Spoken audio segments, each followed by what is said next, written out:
Si estás aquí en la Florida y tienes un accidente de tránsito, te resbalas o tienes una caída en un lugar público, mi recomendación es que la primera llamada que hagas sea al abogado Jared Spinger. Él va a tomar por ti las decisiones legales necesarias y además te va a asesorar en cuanto a los gastos médicos. Jared tiene 17 años de experiencia como abogado de accidentes en la Florida y personalmente sufrió un accidente de tránsito que casi le cuesta la vida. Nadie como Jared para conocer el viacrucis que puede derivarse de un accidente. La ley te protege en caso de un accidente, no importa tu estatus migratorio. Jared Spinger defiende tu derecho a ser recompensado de manera justa. Y si Jared no gana tu caso, no pagarás nada. Así que no lo dudes. Llama al abogado Jared Spinger. No tienes nada que perder y mucho que ganar. Llámalo ahora mismo al 1-833-LESIONADO. Te van a atender las 24 horas del día en inglés y en español. Llama a Jared incluso antes de comunicarte con tu compañía de seguro. Yo sé por qué te lo digo. Bienvenidos a Contrapoder 3.0. Si quieres tener información actualizada en materia migratoria, te recomendamos que llames al abogado John de la Vega. John de la Vega es un abogado venezolano-americano especialista en el tema migratorio que ha hecho mucho por la comunidad venezolana y latinoamericana acá en los Estados Unidos. Así que si quieres saber todas las actualizaciones en materia migratoria, qué ha pasado con el TPS para los venezolanos, qué ha pasado con las aplicaciones para asilo, el tema de la reapertura de las cortes, la residencia, la ciudadanía, llama al abogado John de la Vega al teléfono que ves en pantalla o escríbele al correo electrónico que también se encuentra en pantalla. Hoy, martes, que normalmente nos toca giro a la derecha, vamos a tener un segmento especial. Contrapoder 3.0 comienza ya. Este programa es presentado por John de la Vega, abogado de inmigración.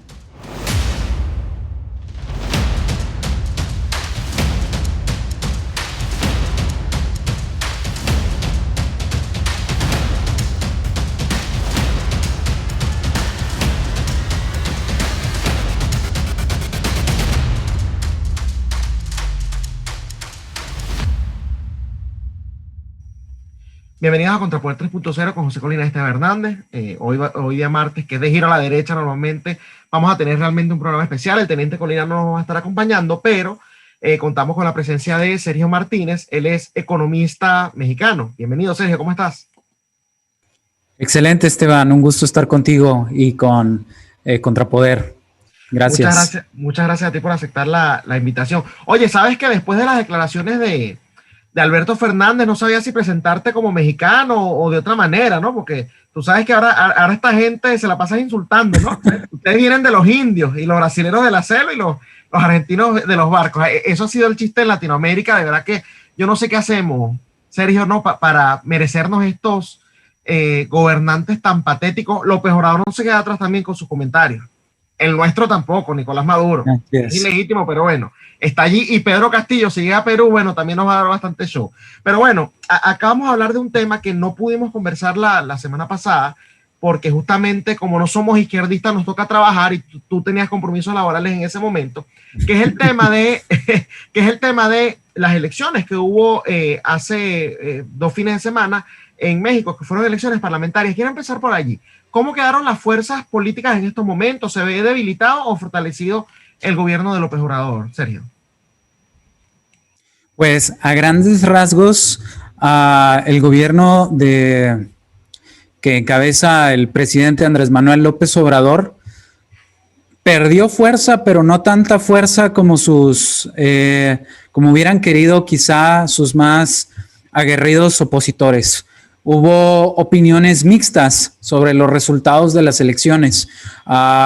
Muchos opositores cantaron el triunfo porque en la Cámara de Diputados perdió escaños. El partido, digamos, y sus partidos aliados. Pero por otro lado también Morena ganó 11 de las 15 gubernaturas que tuvieron elecciones en estos comicios. Entonces fue un resultado mixto. En cierto sentido, pues merece cierta celebración. Perdió el gobierno actual su mayoría calificada en la Cámara de Diputados y se queda con mayoría absoluta. ¿Y qué significa eso? Que si bien queda con un poder digamos, importante dentro de la Cámara de Diputados, pierde fuerza y eso pues va a limitar la capacidad del presidente actual para pues digamos hacer iniciativas a su manera, a su modo, a su gusto, o reformas constitucionales. Entonces, si la mayoría calificada no puede, va a tener que saber negociar mejor para, por ejemplo, emprender alguna reforma constitucional o alguna otra iniciativa que requiera mayor peso en el Congreso. Entonces, en ese sentido, pierde fuerza y los mexicanos y la oposición muestran que aún están, digamos, con poder, con fuerza para frenar o ponerle obstáculos al menos al avance del programa político y económico de López Obrador. Entonces, básicamente esos son los resultados. Si bien no son excesivamente optimistas como lo anunciaron algunos de sus opositores, sí dan cierta esperanza de que con una mejor organización política por parte de la oposición se pueda frenar de alguna forma este proyecto político de López Obrador que ha sido muy, muy perjudicial para México desde que entró, desde que comenzó. Totalmente, ¿no? El sistema de miseria lo implementan igual en todas partes, ¿no? Pero fíjate algo, en Venezuela, y pasó mucho, ¿no? Cuando el régimen quería impulsar las iniciativas peligrosas de ellos y no contaban con la mayoría o necesitaban por lo menos para guardar las formas de algunos votos, compraban votos, el típico lo que llaman, no sé si en México le dirán igual, saltar la talanquera, ¿no? Irse hacia el otro lado. Entonces, ¿qué tanta confiabilidad hay en la posición actual? Porque con todo, tengo entendido que dentro de esa coalición también hay partidos de izquierda. Creo que el PRI, de hecho, como que coquetea con esas ideas, ¿no? Entonces, ¿qué tanta confiabilidad hay para que esta oposición sea realmente un muro de contención para López Obrador? ¿Tú no crees que de allí puedan salir algunas personas que más adelante, por intereses personales, pongan en riesgo al país? Oh, bueno, esa es una pregunta muy interesante. El PRI es un partido de centro izquierda. No comulga con las ideas más radicales de Morena, y en ese sentido, en el sentido en el que todavía haya integrantes de ese partido que sean apegados a sus principios o a los principios del partido, podemos tener cierto grado de confianza de que no van a alinearse totalmente con Obrador. ¿Qué demostró la oposición política en estas elecciones? Que aún le falta más fuerza para ponerle obstáculo y contrapeso al avance de Morena en el país. Entonces eso mostró que sí hay cierta esperanza, pero que todavía falta organización y todavía falta que sea la oposición capaz de construir una alternativa política en la que pueda confiar la oposición para ponerle frente a López Obrador. Me preguntas en concreto si yo creo que puedan plegarse para evitar alguna infiltración en sus filas. Pues espero que sí. No sé muy bien cuál vaya a ser el camino. Espero que sí. Hasta el momento se ha logrado en ciertos temas importantes ponerle trabas al avance de algunas reformas y de algunas propuestas de López Obrador, particularmente en materia energética, que ya está planeando presentar una reforma constitucional para dotar de mayor poder a la Comisión Federal de Electricidad, que es como el organismo o la empresa pública más importante en México y con poder monopólico para suministrar de electricidad al país. Está planeando una reforma eléctrica en el sentido de dotarle de mayor poder a la CFE. ¿Por qué? Porque se le puso freno precisamente a una ley que por ahí traía para lograr esto en este sentido. Entonces está escalando la jugada para poder lograr su cometido de darle mayor peso al Estado en materia energética, que es su plan, es uno de sus planes de gobierno más importantes. Entonces, Pues habrá que ver, esto va a ser interesante con la renovación que va a haber en la Cámara de Diputados. Yo creo que la oposición ganó con estas elecciones algo de confianza y en la medida en la que mantenga esa confianza, pues puede quizá frenar de alguna forma las intenciones de Morena con el país. En estas elecciones, durante la campaña, las encuestadoras, ¿qué resultados arrojaban, Sergio? ¿Fueron acertadas? ¿Fueron totalmente disparejas con lo que pasó? Para más o menos saber en qué nivel de confiabilidad están, para hacerte otra pregunta.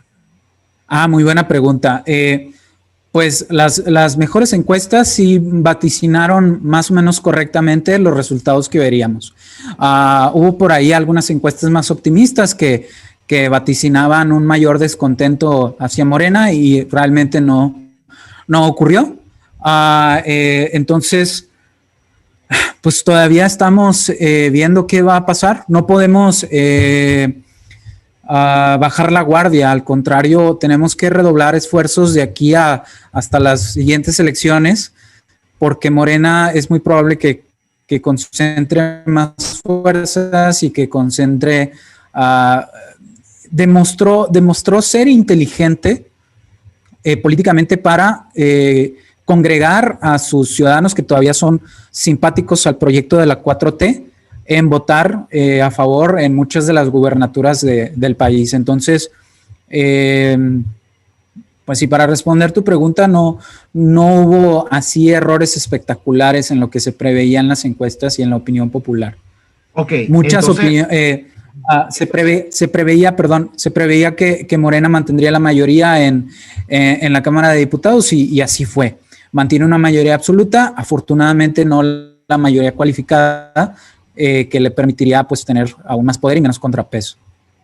Ok, basado en eso, entonces en las que acertaron, en las que tuvieron los resultados más cerca, si conoces o si han sacado algún estudio, ¿qué se dice en estos momentos después de esas elecciones? Si es que han sacado algo sobre lo que siente la ciudadanía con respecto al gobierno actual, porque bueno, yo sé que los indicadores muestran una cosa, pero a veces si tú les vendes la miseria como algo bueno o te buscas otro culpable, la popularidad se puede mantener o incluso aumentar.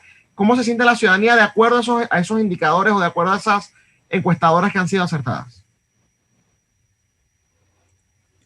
¿Me podrías reformular tu pregunta? No estoy seguro de entenderla bien. Ok. Quiero que te bases en los estudios de opinión que han sido acertados para no irte, por ejemplo, con uno que decía, no, le van a dar una paliza, ¿no? Porque ya entonces ahí demuestran que esa encuestadora no es tan precisa, por así decirlo. ¿Se ha dado algún estudio o alguna nueva encuesta que diga cómo se siente la ciudadanía con respecto al gobierno en estos momentos? ¿Cuál es la percepción de la ciudadanía con respecto a Morena?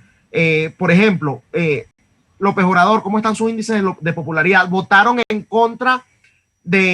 votaron a favor de Morena porque López Obrador los motiva o sencillamente porque no les gusta la oposición? Ese tipo de cosas. Yo quiero saber la percepción del ciudadano con respecto al gobierno actual, Sergio, según estas encuestadoras, por supuesto. Ok, claro. No, Obrador mantiene todavía alta simpatía política entre los que votaron por él. Si bien se ha recrudecido más el descontento entre quienes se oponían a su programa de gobierno. ¿Qué pasó en las elecciones de 2018? Pasó una cosa muy curiosa, pasó que la oposición se fragmentó entre los políticos que podían hacerle frente a López Obrador y además no tuvo suficiente vigor en mostrar su descontento al plan de Obrador y terminó ganando Obrador de forma avasalladora. Sin embargo, la oposición ahí existe y es grande. Hay muchísimos mexicanos que no soportan o que no toleran o que no congenian con el gobierno de López Obrador. No conozco cifras oficiales que sería interesante investigar de algún porcentaje de personas que votaron por López Obrador que hubieran cambiado su voto ya con lo que pasó después. Pero que eso sería básicamente lo que me estás preguntando. Pero sí te puedo decir que en el sondeo de notas de opinión y demás, se observa que aún mantiene una gran simpatía política. Entonces no ha perdido tanta simpatía como quisiéramos. Sin embargo, no todo está perdido. Hace como unas semanas colgó el gobierno en su página de Facebook, que era, me parece, una publicación en la que decía que era uno de los gobernantes con una mejor administración o con una mayor aprobación entre sus votantes. Y esto solo como dato ilustrativo, realmente no es una estadística ni mucho menos, pero si tú vas a esa publicación, las reacciones de Me Divierte superan por mucho a las reacciones de likes o de corazón, por muchísimo. Entonces, aunque no es una estadística oficial, es una ilustración de que la oposición existe y de que tampoco es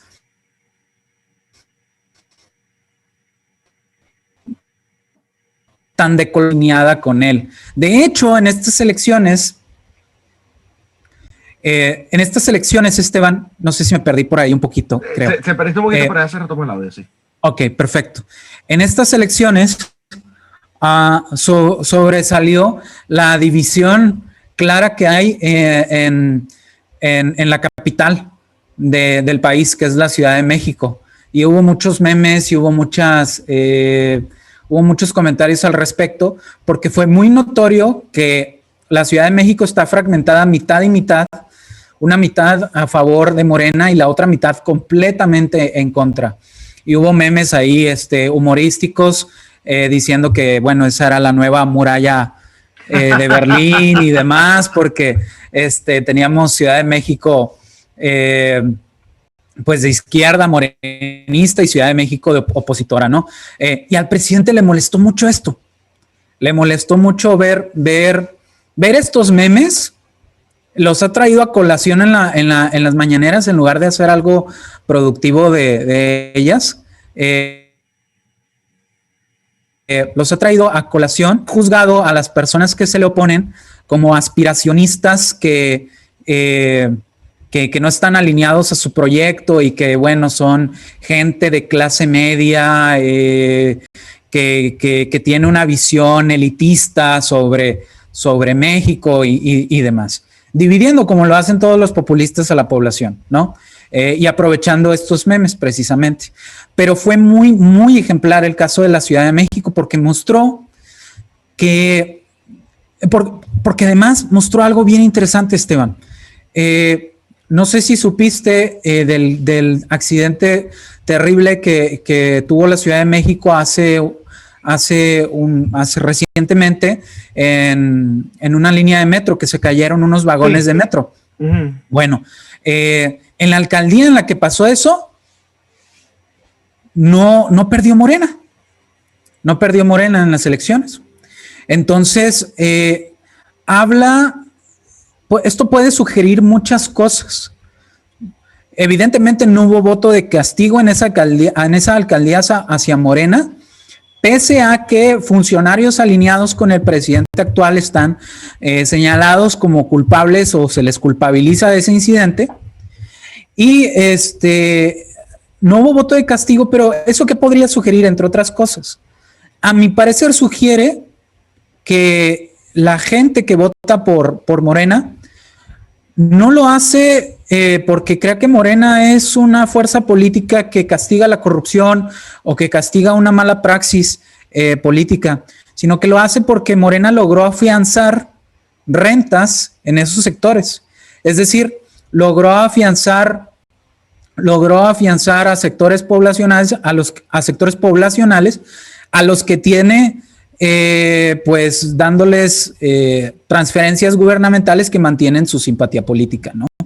Entonces, eso es bien interesante, porque la oposición, la que sí votó en contra de él, la que sí le dio el voto de castigo por ese incidente, es una región de la Ciudad de México que no recibe tradicionalmente este tipo de transferencias.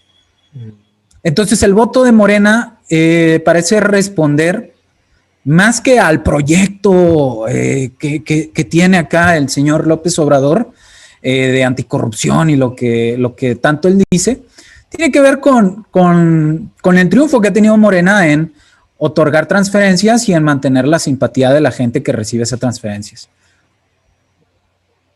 Sorprendente, pero bueno, al final es un proyecto que les ha seguido funcionando lamentablemente en Latinoamérica, como que independientemente de lo que pase, tú puedes comprar el voto o las voluntades, ¿no? Ahora bien, ya para ir tocando otro tema que también me interesaría mucho tocar contigo, como dije al principio, eres economista, hubo una reunión del G7, las economías más importantes del mundo, ¿no? Ya voy a colocar en pantalla el titular, que bueno, está en inglés, pero ahí se entiende claramente, ¿no? Básicamente le están dando el apoyo a la propuesta que tuvo Joe Biden, ¿no? De implementar un impuesto global a las corporaciones de un 15%. Yo quiero que tú como economista serio nos expliques qué implicaciones positivas y negativas, todo tiene pros y su contra, absolutamente todo tiene pros y contra. Entonces, como economista, de una manera objetiva, independientemente de quiénes sean los que lo estén promoviendo, esta medida que pudiera causar de llegarse a implementar con éxito y realmente cuál es el efecto que va a tener en la ciudadanía, que al final son los que terminan afectados, sobre todo la clase media y la clase baja, Sergio. Bueno, esta propuesta de Biden tiene como gran intención evitar que empresas multinacionales migren o salgan del país y vayan hacia refugios fiscales en los cuales la presión impositiva sea menor. El gran propósito de este plan me parece es pues evitar que haya fuga de empresas y por lo tanto que eso de algún modo estimule la demanda interna de Estados Unidos, estimule los mercados internos de estos países para que el empleo no disminuya en estos países que pierden empresas que salen como consecuencia de una política fiscal. Ahora bien, es una medida que puede tener efectos negativos superiores a efectos positivos. Creo que sí, porque la competencia fiscal es algo bueno. El que los países compitan fiscalmente evita que un país castigue con demasiados impuestos a sus ciudadanos y a sus empresas. Entonces, esta es una medida orientada a limitar la competencia fiscal entre países, a convertir de los países una especie de cártel, como diríamos en economía, una especie de cártel fiscal, en donde estos países, en lugar de competir y bajar sus impuestos para atraer inversiones, pues cobren unilateralmente una tasa suficientemente alta, ¿no? Probablemente va a haber incentivos entre algunos países, habrá que ver, de salirse, porque todos los carteles en economía son inestables. Entonces, habrá que ver cómo evolucionan estos acuerdos y cómo se implementan, porque me parece que podría haber el incentivo de alguno de los países del G7 o de los demás países que se vayan a integrar de salirse, sobre todo si están en una situación en la que requieren inversión privada y para poder capturarla les sería conveniente bajar una tasa impositiva, ¿no? Pero, pues bueno, ese es el gran objetivo de Biden, evitar que las empresas vayan hacia refugios fiscales. Y lo que puede causar es que pues haya menos incentivos a la inversión privada. Y eso, además, pues puede castigar como bien intuías a la clase media, ¿no? A la clase trabajadora. Porque este tipo de impuestos terminan por ralentizar la inversión, por volverla más lenta y por disminuir la integración comercial entre países. Entonces, en ese sentido, lo que podemos esperar es un menor ritmo de inversión privada y también hasta precios más altos para los consumidores de bienes y servicios que serían más baratos si las empresas pudieran reducir parte de sus costos migrando a jurisdicciones con menores tasas impositivas. Esto es un poco como pues querer estrangular a las empresas y cortarles vías de escape para reducir costos, ¿no? Entonces, yo creo que no es una medida positiva. Creo que es una medida que va a tener varios costos. Que sí, va a evitar en cierto grado que las empresas vayan a otros países y muden operaciones a otros países, y eso en algún grado va a permitir conservar algunos empleos, pero a largo plazo pues va a reducir más la creación de nuevos empleos de los que va a conservar. Entonces ya en el balance neto pues va a perjudicar precisamente a la clase trabajadora. Y eso es lo que esta gente, no tanto los políticos, la gente que apoya este tipo de políticas, ¿no? A veces no ven el tema a largo plazo. No, bueno, ahorita va a evitar que me quiten a mí el empleo, pero sí, a largo plazo va a evitar, si te botan de ese trabajo, si esa compañía cierra porque hay una pandemia y pusieron cuarentena forzada, ¿no?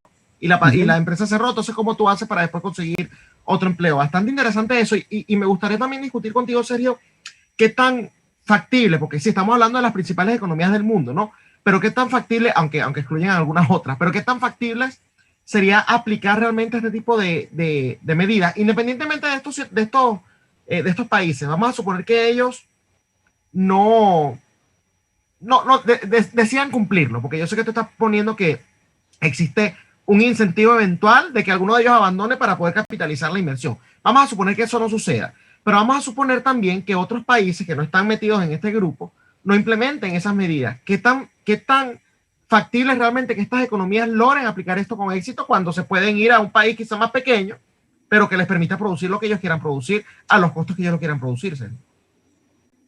¿Qué tan factible es que se alineen a este proyecto? Pues va a depender del grado de cooperación entre estas economías y de su tamaño relativo. Como tú dices, pues estos países, creo que dije compañías y quise decir países. Estos países, sí. Estos países del G7 tienen la capacidad de plegarse a un plan de este tipo. Dudo que sea factible que países menores o países en desarrollo se quieran alinear, porque eso los perjudicaría bastante, ¿no? Los perjudicaría tanto como un destino de inversión como un país sostenible para que sus mismas empresas inviertan ahí. Entonces, yo creo que no es factible que países en desarrollo o países más pobres se alineen a un proyecto de esta naturaleza. Y afortunadamente la iniciativa privada es muy moldeable. Muy creativa, exacto, muy moldeable, y estoy seguro que va a encontrar alguna forma o formas distintas de evadir este impuesto. Lo malo es que, pues, en lo que encuentra las formas creativas de evadir este impuesto, pues va a invertir recursos y va a emprender ciertos gastos que no serían necesarios y que, pues, van a representar un desperdicio de recursos porque podrían haberse empleado en algo más productivo que en buscar cómo evadir un impuesto innecesario. Pero pues sí, yo creo que eso es lo que va a pasar. Finalmente no veo un escenario en el que una economía, por ejemplo México, se plegue a un plan de este tipo. No le convendría. Sí, ¿no? Y como México, o sea, lo que digo es eso, que si no lo hace México, no lo hacen otros países quizá más pequeños, bueno, la empresa puede decir, bueno, no me voy a Francia, ni a Estados Unidos, ni a Inglaterra, ni a cualquier otro país, pero sí me voy a México, pues. Lo que pasa es que, claro, hay otros obstáculos que quizás la situación política no lo permite, pero siempre consiguen algún otro punto, y por eso decía, o sea, implementar eso, pienso que más parece un acto. Yo no creo que ellos no sepan que no lo van a poder implementar con tanta facilidad, Sergio. Yo pienso que es más bien un acto populista, si se puede decir, de esa manera, para ellos ir avanzando en agendas de saber tú de qué tipo. Yo no me explico cómo hay gente que a veces incluso tratando de impulsar agendas supuestamente liberales están metidos en este tipo de iniciativas. No me explico cómo está allí una Angela Merkel o un Boris Johnson apoyando este tipo de propuestas cuando ellos se supone que están del otro lado de la acera, pero bueno, parte de lo que decimos acá en este espacio muchas veces es que político no es gente. Yo pienso que ya lo han demostrado y muy lamentable que ellos tengan este poder de decisión. Espero que de verdad esta iniciativa fracase por el bien de los ciudadanos. Muchas gracias, Sergio, por habernos acompañado hoy en Contrapoder 3.0. Siempre un placer. No, muchísimas gracias a ti, Esteban, y espero seguir con ustedes después. Gracias. Seguro que sí. Bueno, era Sergio Martínez, economista mexicano, y ayer lo estaban escuchando, dándonos un diagnóstico sobre la situación política de México y además haciéndonos un análisis detallado sobre esta propuesta que parece innovadora, pero como que sus resultados no van a ser sino más bien llevarnos a las cavernas. Esto ha sido todo por hoy en Contrapoder 3.0, el programa de la derecha en Factores de Poder, que definitivamente es el canal de la información. Duélale a quien le duela. Hasta mañana. Este programa fue presentado por John de la Vega, abogado de inmigración.